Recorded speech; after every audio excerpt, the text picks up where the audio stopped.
একের ভিতর সব, বাংলার নবাব সাকিব আল হাসান। আমার সাকিব, আমাদের সাকিব, 18 কোটি মানুষের সাকিব। দেশের তাবৎ সুন্দরীরা ক্রিকেটার বলতেই বোঝে গ্ল্যামার বয় সাকিব। এজন্যই সাকিব মডেলিং জগতে এতটা প্রয়োজনীয়। তাই আমার মতো সুন্দরীও যে সাকিবের ভক্ত হয়েই কথা বলবে তা বলাই বাহুল্য। এক সাকিবে আমি আসক্ত। সাকিব, তুমি করেছো ভুল, আমাকে রেখে শিশিরকে দিয়েছো ভুল। সরি শিশির ভাবি, কিন্তু আমরা সবাই চাই সাকিবের মতোই ভাবি। শুনুন শুনুন ক্রিকেট প্রেমীরা, শুনুন দিয়া মন, এসেছে আজ বলতে আমি সাকিব সেরাজন। সাকিব যে শুধু একজন ব্যাটার অথবা বোলার তা কিন্তু নয়, সাকিব একজন অলরাউন্ডার। একটি দুটি বছর নয়, টানা এক দশক যাবৎ শীর্ষ অলরাউন্ডারের রেকর্ডের অধিকারী সাকিব আল হাসান এখনো পর্যন্ত একদিনের আন্তর্জাতিক ক্রিকেট এবং টেস্টে নিজের সর্বোচ্চ র্যাঙ্কিং করে রেখেছেন। একদিনের আন্তর্জাতিক ক্রিকেটে বাংলাদেশের হয়ে সর্বোচ্চ উইকেট শিকারী এবং টি-20তে সর্বোচ্চ রানের অধিকারী একমাত্র সাকিব আল হাসান, এবং এরই সাথে সারা বিশ্বে সর্বোচ্চ উইকেট শিকারী টি-20তে আমাদের সাকিব আল হাসান। সাকিবের জাতীয় দলে অভিষেক হয় 2006 সালে। অভিষেক ম্যাচের পরে হাবিবুল বাশার বলেছিলেন, আমার জীবনের সবচেয়ে বড় বিষয় আজ আমি এই ছেলেটির কাছ থেকে উপহার পেলাম। অনুশীলন ম্যাচে কাকে রেখেছিলাম আর আজ আমি কাকে দেখছি। মুগ্ধ হলাম ওর বোলিং দেখে, অবিশ্বাস্য। সেদিন যা যা ভুল করেছিল সাকিব, আজ তার কিছুই করেনি। নতুন করে নিজেকে চেনানো সে। এই ছেলে এক ভুল দ্বিতীয়বার করে না। সাকিবকে ব্যাখ্যা করতে গিয়ে তার সতীর্থরা একটা শব্দ খুব ব্যবহার করে, আর সেটি হলো ডিফারেন্ট। সাকিব তার ডিফারেন্ট আচরণ সবার সামনে প্রথম প্রকাশ করেছিলেন 2007 সালের বিশ্বকাপে। ওয়েস্ট ইন্ডিজে বসবাসরত বাংলাদেশি প্রবাসীরা এক রাতে তাদেরকে ডিনারের জন্য আমন্ত্রণ জানায়, এবং সেই দিন প্রবাসীরা বাংলাদেশ দলের খেলোয়াড়দের নানা দোষ ত্রুটি তুলে ধরছিলেন এবং বিভিন্নভাবে তাদের সমালোচনা করছিলেন। হাবিবুল বাশার চুপ করে বসেছিলেন, কিন্তু আমাদের সাকিব যে 2006 সালে অভিষেক পায়, 2007 সালেই সে কিন্তু তার প্রথম নীরব প্রতিবাদটি করেছিল। সে না খেয়ে ভরা প্লেট রেখে হাত ধুতে উঠে যায়। শৃঙ্খলা ভঙ্গের অভিযোগে 6 মাসের নিষেধাজ্ঞা মাথা পেতে নিয়েছিলেন সাকিব আল হাসান 2014 সালে। সিপিএল খেলতে তিনি নাকি গিয়েছিলেন অনুমতিপত্র না নিয়ে। নিষেধাজ্ঞা কাটিয়ে ফেরার পরের ম্যাচে এক টেস্টে সেঞ্চুরি ও 10 উইকেট নিয়ে সাকিব আল হাসান নাম লেখান ইয়াং বোথামের পাশে, এবং এর পরের প্রথম ওয়ানডেতে আবার সেঞ্চুরি এবং 4 উইকেটের একমাত্র অধিকারী সাকিব আল হাসান। সাল 2015 আমাদের মুস্তাফিজ ভাইয়ের অভিষেক সিরিজের কথা বলছি। অভিষেক সিরিজের একটি ম্যাচে মুস্তাফিজকে ধোনি এমন ধাক্কা মারলেন যে তার কাজ ছুটে যাওয়ার জোগাড়।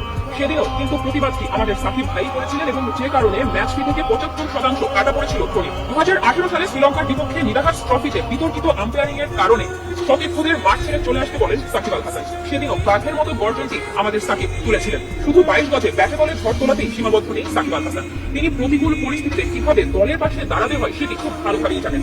সাকিব একটি মহাকাব্য, যার শেষ অধ্যায় কোথায় সেটা আমরা কেউ জানি না, সেটি জানা আছে শুধুমাত্র সাকিব আল হাসানের। বাংলাদেশের সবচেয়ে বড় ব্র্যান্ড সাকিব আল হাসান। সাকিব আল হাসানের ধারে কাছেও আজ পর্যন্ত কেউ যেতে পারেনি। তিনি একজন অসাধারণ ট্যালেন্ট, তিনি একজন বিতর্কিত ট্যালেন্ট। বিতর্কিত এবং প্রতিবাদী খেলোয়াড়রা বারবার প্রশ্নবিদ্ধ হন এবং ভুলভাবে উপস্থাপিত হন। বাংলার দামাল ছেলেরা সবাই খুবই ভালো খেলেন এবং দর্শকের ভালোবাসা মাখা পরকারী উপহার পান। কিন্তু কিছু কিছু সময়ে দর্শকদের বিমোহিত করতে রোমাঞ্চকর খেলা দেখানোর প্রয়োজন হয়, যেটা একমাত্র আমাদের অলরাউন্ডার সাকিব আল হাসানই দেখাতে পারে। সাকিব মানে রেকর্ড, রেকর্ড মানে সাকিব। সাকিব মাঠে নামেন রেকর্ড করতে, সাকিব মাঠে নামেন রেকর্ড ভাঙতে। এমন কখনো হয়নি যে সাকিব আল হাসান ম্যাচ হারের কারণ হয়েছেন, কিন্তু 2021 সালে সেই সমালোচনার তকমাটি যেন তার গায়ে লেগে গেল। বাংলাদেশ অস্ট্রেলিয়ার টি-20 ম্যাচে 1 ওভারে 30 রান দিয়ে তিনি ফের বিতর্কে জড়ালেন। এই ঘটনা ভোলার নয়। এই ঘটনা সাকিবের মতো দুর্দান্ত অঘটন ঘটানো খেলোয়াড়ের জন্য তো আরো ভোলার নয়। ঈদের যখন পাটকেলে দিতেই হয়তোবা সাকিব এই ঘটনাটি ভুলেননি, এবং ঠিক পরের ম্যাচে 9 রানে 4 উইকেটের বুমেরাং হয়ে জবাবটি ফিরে এসেছিল, যেটি হয়তোবা খুব অস্ট্রেলিয়াও ধারণা করতে পারেননি। সাকিব সেদিন আবার প্রমাণ করেছিলেন যে তিনি এক ভুল দ্বিতীয়বার করেন না। সাকিব আমাদের তার মাহাত্ম্য জানান দিয়েছেন বারবার। গোটা এক জেনারেশন যাকে দেখে শিখেছে বারবার, যাকে দেখে আমরা শিখেছি আমরাও জিততে পারি, আমরাও ছিনে আনতে পারি জয়। ব্যাটে আর বলের লড়াইয়ে একটুও ছাড় নয়। সাকিবের উঠতি বয়সে কথাসাহিত্যিক হুমায়ুন আহমেদ সাকিবের মাহাত্ম্য বুঝতে পেরেছিলেন, এবং এই কারণে তিনি তার আত্মজীবনীমূলক বই ফাউন্টেন পেন উৎসর্গ করে গেছেন সাকিব আল হাসানকে। যখন তাকে জিজ্ঞেস করা হয়েছিল এর কারণ, তখন তিনি বলেছেন ক্রিকেটে একটি ওভারে 6টি বল করা হয়। 6টি বলের প্রতিটিতে থাকে একটি করে সম্ভাবনা গল্প, উইকেট করার সম্ভাবনা, রান করার সম্ভাবনা। আমার কাছে সাকিব আল হাসানকে মনে হয় সেই গল্পের সংকলন। তিনি আরো বলেন, গল্পের কালি শেষ হয়ে গেলে সেটি আমরা লিখতে পারি না, কিন্তু ফাউন্টেন পেনের কালি শেষ হয়ে গেলে সেটি আমরা আবার কালি ভরে ব্যবহার করতে পারি, আবার লিখতে পারি। সাকিব আমাদের ফাউন্টেন পেন। সবাই ফিরে গেলেও সাকিব ফিরে যান না। ছেলেটা অদম্য, ছেলেটা অফুরন্ত।